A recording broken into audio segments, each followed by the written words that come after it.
बांसुरी बजती रहती, भैंस पगुराती रहती, उसे कुछ मतलब नहीं।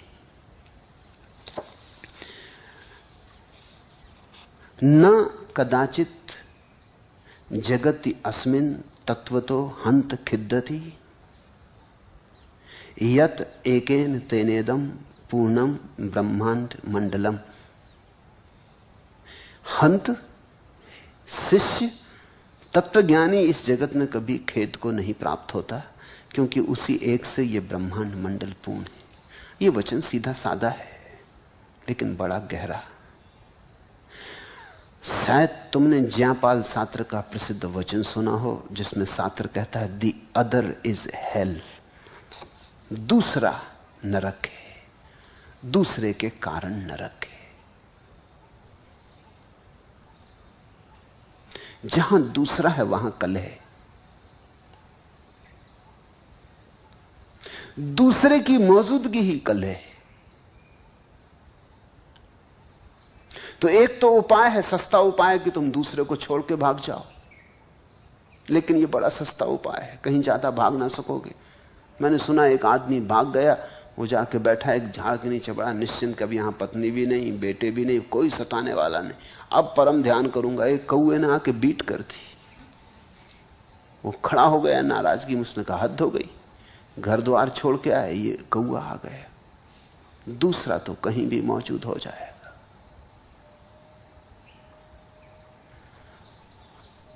जब तक कि दूसरे का भाव ही ना मिट जाए, जब तक कि दूसरे में दूसरा दिखाई पड़ने ही बंद ना हो जाए, तब तक नरक जारी रहेगा।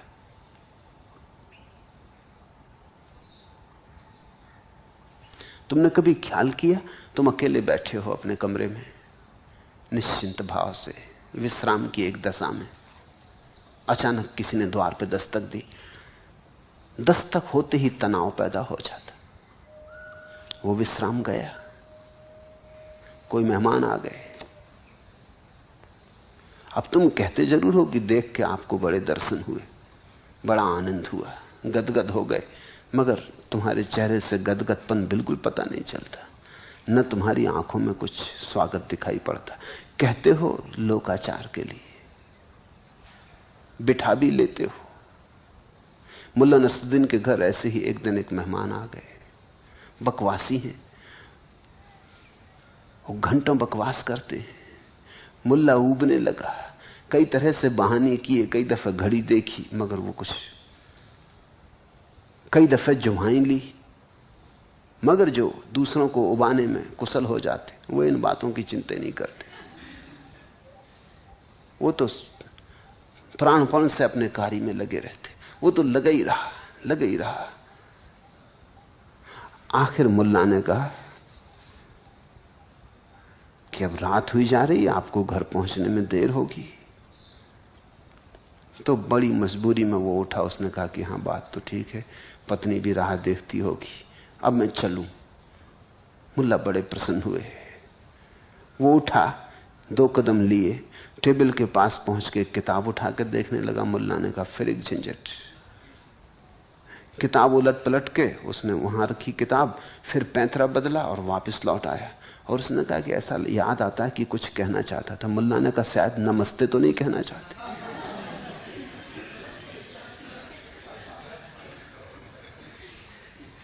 लोग हैं जिन्हें इसकी जरा भी चिंता नहीं, जिन्हें इसका बोध ही नहीं कि कोई अकेला हो तो उसका अकेलापन मत छेड़ो, मत खराब करो। पूरब में तो यह धारणा ही नहीं है। पश्चिम में थोड़ा बोध पैदा हुआ है कि कोई अकेला हो तो उसका अकेलापन मत छेड़ो। यह अत्याचार है, अतिक्रमण है। यहां तो कोई इस बात का ख्याल ही नहीं है। क्यों किसी के अकेलेपन को खंडित करना अनाचार है, अनीति है। इसलिए कि अकेलेपन में ही थोड़ा विश्राम है। जैसे ही दूसरा आया कि विश्राम गया, जैसे ही दूसरा मौजूद हुआ कि दूसरे की मौजूदगी तनाव की तरंगें पैदा करने लगती। तुम स्वस्थ नहीं रह जाते, तुम सरल नहीं रह जाते। कभी कभी तुम्हारे बाथरूम में तुम थोड़े सरल होते हो अकेले, लेकिन अगर तुम्हें पता चल जाए कि कोई कुंजी के छेद से झांक रहा है तो तत्क्षण सब सरलता खो जाती। हो सकता है क्षण भर पहले तुम आईने में मुंह बिचका रहे थे और मजा ले रहे थे, या कोई बचपन की धुन गुनगुना रहे थे, मगर पता चल जाए कि कोई तुम्हारा बेटा ही, छोटा बेटा ही झांक रहा कुंजी के छेद से, तो भी तुम रुक गए, तुम सरल ना रहे, स्वाभाविक ना रहे। हमारे जीवन का अधिकतम तनाव यही है कि दूसरे की आंख हमें बेचैन कर देती और दूसरे का आंख हमें मुखौटा ओढ़ने के लिए मजबूर कर देती। तो जो हम नहीं है वो दिखलाना पड़ता, जैसे हम नहीं है वैसा बतलाना पड़ता। मुस्कुराहट नहीं आ रही तो खींच खींच के लाना पड़ता है, जो नहीं कहना है कहना पड़ता है, जो भीतर की सरलता और सहजता है उसे रोकना पड़ता है। और हम भीड़ में ही जीते हैं 24 घंटे, तो धीरे धीरे हमें अपना वास्तविक चेहरा ही भूल जाता। यही मुखौटे याद रह जाते। दफ्तर जाओ तो मालिक के सामने एक मुखौटा ओढ़ो। तुमने ख्याल किया, तब जब तुम दफ्तर जाते हो और चपरासी को पार करते हो तब तुम एक मुखौटा ओढ़े होते हो चपरासी के पास से गुजरते वक्त, और जब मालिक के कमरे में प्रवेश करते तत्क्षण मुखौटा बदला। अब तो प्रक्रिया इतनी यंत्रवत हो गई कि तुम्हें पता ही नहीं चलता। जैसे आदमी होशियार ड्राइवर गियर बदलता, कुछ पता नहीं चलता, बैठने वाले यात्री को भी पता नहीं चलता, तुम गियर बदलते रहते हो, चेहरा बदल लिया। चपरासी के पास से ऐसी अकड़ के निकले थे जैसे वो कोई तुच्छ कीड़ा मकोड़ा है, तब एक चेहरा था। मालिक के सामने खुद ही कीड़े मकोड़े हो गए, पूंछ हिलाने लगे, एकदम चेहरा बदल लिया। मुल्ला नसरुद्दीन के पास एक आदमी मिलने आया।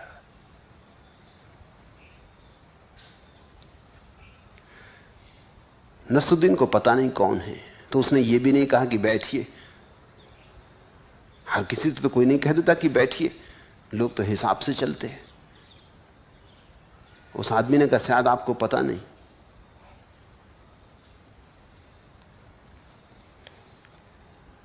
कि मैं कांग्रेस का नेता हूं, एमपी हूं। मुल्ला ने कहा बैठिए, कुर्सी पे बैठिए। उठ के खड़ा हो गया, आइए, बड़ी खुशी हुई। वो आदमी बोला आपको ये भी पता नहीं कि शीघ्र ही मैं कैबिनेट में लिए जाने वाला हूं। तो मुल्ला ने कहा दो कुर्सी पे बैठिए, एक से कैसे काम चलेगा।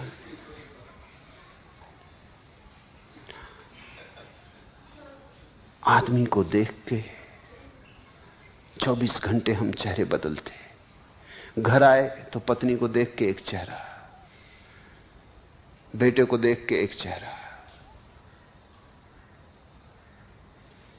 इन सब चेहरों की भीड़ में हमें भूल ही जाता कि असली चेहरा क्या है। जिन फकीर अपने साधकों को कहते हैं सबसे पहले अपना असली चेहरा खोजो, ओरिजिनल फेस, तब काम शुरू होगा। ये झूठे चेहरों से काम नहीं चलेगा, क्योंकि झूठे चेहरों से तुम परमात्मा तक नहीं पहुंच सकते। असली चेहरा खोजो, असली चेहरा जो जन्म के पहले तुम्हारे पास था और मौत के बाद फिर तुम्हारे पास होगा। ये बीच की भीड़ हटाओ। असली चेहरा तो सिर्फ एकांत में ही खुलता है, लेकिन हम एकांत को बिल्कुल भूल गए हैं। और परम एकांत तो तभी उपलब्ध होता है जब हमें यह पता चल जाए कि एक ही है, फिर कोई चेहरा नहीं बदलना पड़ता। इसलिए संत पुरुष बालवत हो जाता, छोटे बच्चे जैसा हो जाता है। यहां कोई दूसरा है ही नहीं, छिपाना किससे?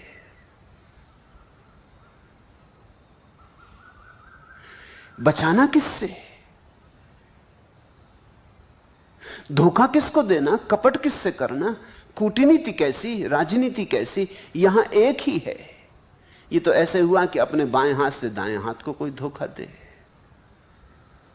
ऐसे लोग भी हैं कि बाएं हाथ से दाएं हाथ को धोखा दे ले। तुमने कभी किसी को ट्रेन में देखा? मैं अक्सर यात्रा करता था तो मुझे कई दफे ऐसा मौका आ जाता कि सज्जन अकेले ही ताश खेल रहे हैं, दोनों तरफ से चाल चल रहे हैं और इसमें भी सोच रहे हैं कि जीत हार होगी। अब हद हो गई। अब तुम ही खेल रहे हो दोनों तरफ से, तुम्हें दोनों चालें पता हैं, तुम किसको धोखा दे रहे? और बायां हाथ जीता कि दायां हाथ जीता, क्या फर्क पड़ेगा? कौन जीता कौन हारा? लेकिन व्यस्त है।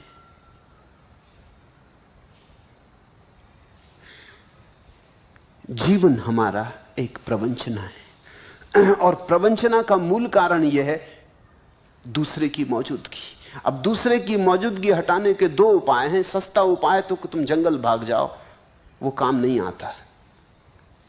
अष्टावक्र कहते हैं गहरा उपाय है, और वो है कि तुम अपने को पहचान लो, और अपनी पहचान से तुम्हें पता चल जाए कि तुम ही सबके भीतर व्याप्त हो, एक ही है।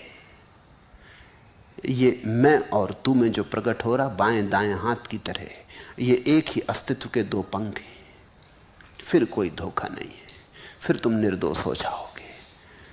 हंत तत्वज्ञानी इस जगत में कभी खेद को नहीं प्राप्त होता, क्योंकि उसी एक से यह ब्रह्मांड मंडल पूर्ण है। फिर खेद कैसा? खेद है दूसरे से, दुख है दूसरे की मौजूदगी में, क्योंकि दूसरे की मौजूदगी हमें सीमित करती, और दूसरे की मौजूदगी हमें झूठे व्यवहार के लिए मजबूर करती, और दूसरे की मौजूदगी हमारी छाती पर पत्थर की तरह पड़ जाती।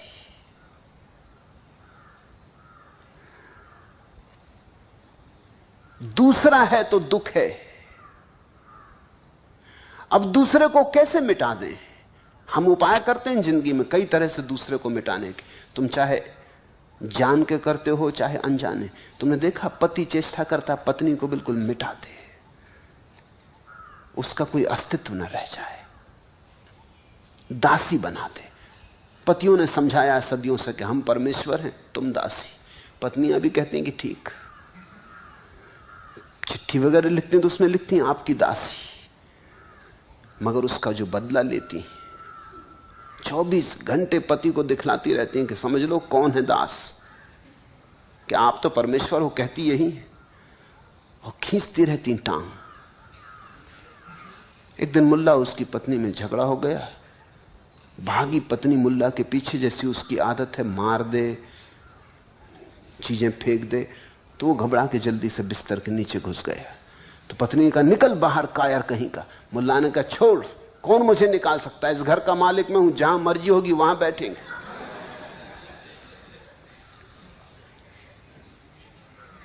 देखें कौन मुझे निकालता।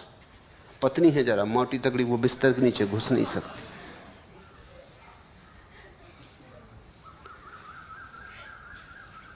पत्नी की पूरी चेष्टा है पति को मिटा दे। क्यों ये चेष्टा क्यों है? इसके पीछे बड़ा गहरा कारण है। दूसरे की मौजूदगी खतरनाक है, और दूसरा है तो डर है कि कहीं वो मालिक ना हो जाए। इसके पहले कि वो मालिक हो जाए उसे गुलाम बना दो, उसकी गर्दन दबा दो। बच्चा तुम्हारे घर में पैदा होता है, कहते तुम बच्चे को तुम प्रेम करते हो, लेकिन मां बाप दोनों मिलकर बच्चे को मिटाने में लग जाते। जल्दी लीप पोत के इसको खत्म कर दो, इसके पहले कि ये उद्घोषणा करे अपने स्वतंत्र की, अपनी स्वच्छंदता की। तुम कहते हम प्रेम करते, लेकिन तुम्हारे प्रेम में कुछ बहुत सच्चाई नहीं है। तुम प्रेम के नाम पर ही जहर पिलाते हो। पत्नी भी कहती कि हमें तुमसे प्रेम है पति से। अगर प्रेम है तो मुक्त करो, प्रेम सदा मुक्त करता है। पति भी कहता कि मुझसे तुझे प्रेम है। ये प्रेम तो लगता है कि ओट है, इस ओट में ही जहर का सारा खेल चलता है। ये तो ऐसा लगता है कि प्रेम की शक्कर में भीतर जहर छिपाया हुआ है। गटक जाओ प्रेम के नाम से और मरो। बच्चे को हम मार डालते, बाप कोशिश करता है, मां कोशिश करती, परिवार कोशिश करता है कि बस बच्चे में कोई स्वतंत्रता ना हो, इसलिए हम आज्ञाकारिता को बड़ा मूल्य देते हैं। आज्ञाकारिता का अर्थ तुम अपने जैसे मत होना, हम जैसे कहें वैसे होना। तुम्हारे बाप तुम्हें मार गए, तुम इनको मार डालना, ये अपने बेटों को मारेंगे। ऐसे सदियां सदियां पीढ़ियां एक दूसरे को मारती चली जाती, और आदमी बिल्कुल मुर्दा है, पीछे नहीं छूटता। अगर तुम्हें बच्चे से प्रेम है, सच में प्रेम है, तो तुम बच्चे को स्वीकार करोगे, तेरी स्वतंत्रता स्वीकार है, अंगीकार है। और यह अन्याय तुम ना करोगे क्योंकि तुम जरा ताकतवर हो, तो इसकी गर्दन घोंट दो। खलील जिब्रान ने कहा है, प्रेम देना मगर अपने सिद्धांत मत देना, प्रेम देना मगर अपना शास्त्र मत देना, प्रेम करना लेकिन स्वतंत्रता मत छीन लेना, क्योंकि स्वतंत्रता छीन ली तो प्रेम हो ही नहीं सकता। प्रेम स्वतंत्रता देता है, प्रेम का सबूत ही एक है, स्वतंत्रता। प्रेम दूसरे को स्वीकार करता है अपने ही जैसा। प्रेम दूसरे में अपने को ही देखता है। अपने को तो तुम सदा स्वतंत्र देखना चाहते हो या नहीं? अपने को तो तुम चाहते हो परम स्वातंत्र मिले। तो जिससे तुम्हारा प्रेम है उसको भी तुम परम स्वतंत्रता देना चाहोगे, मगर हम हजार तरह से मिटाने की कोशिश करते हैं, क्योंकि हम डरे हुए हैं इसके पहले कि हम ना अगर मिटाए कहीं दूसरा हमें ना मिटाने लगे, कहीं दूसरा हमारी छाती पे सवार ना हो जाए। हम कप रहे हैं। हमारे कंपन का कारण क्या है? क्योंकि दूसरा है। और दूसरे को मिटाने का एक उपाय तो यह है कि दूसरे की गर्दन दबा दो। एक तो उपाय हिटलर का है कि मार डालो दूसरे को, मिटा दो, बिल्कुल हत्या कर दो, न रहेगा दूसरा, न दूसरे की कोई अड़चन रहेगी। एक उपाय बुद्ध का है कि दूसरे में झांक के देख लो और अपने को ही पाल लो। न तो मिटाना पड़ता, न हिंसा करना पड़ती, न विध्वंस करना पड़ता, दूसरे में अपनी ही झलक मिल जाती, फिर दूसरा नहीं रह गया। और जिसके जीवन में दूसरा नहीं रहा, अष्टावक्र कहते हैं उसके जीवन में खेद नहीं रहा, उसके जीवन में कोई दुख ना रहा।